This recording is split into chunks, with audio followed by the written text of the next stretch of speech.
Ngiti sa mga labi ang naiwan sa mga kabataan matapos ang gift giving at Christmas tree lighting na isinagawa ng San Jose PNP. Patrolwoman Julibel Avior sa report. At pusong puno ng diwa ng Pasko ang ginanap na Christmas tree lighting at gift-giving activity sa Robinsons Antique San Angel San Jose Antique nito lamang kadalampo ng Oktubre taong kasalukuyan.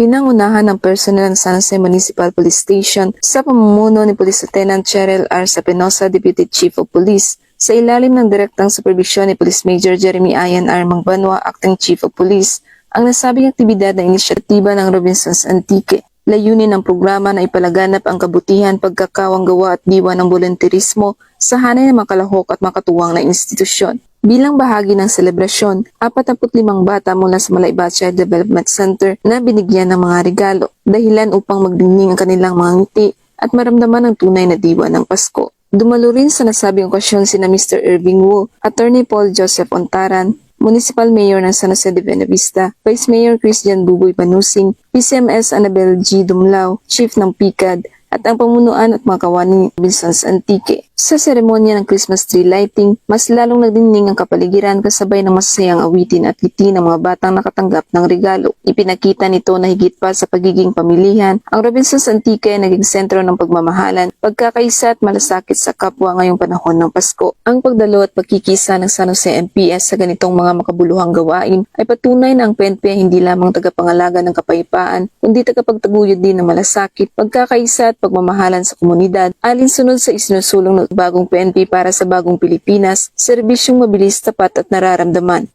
Dito sa Police Regional Office 6, ako ang inyong Police News Network Correspondent, Patrolwoman Julibel Alvior, alagad ng batas, tagataguyod ng balitang pulis.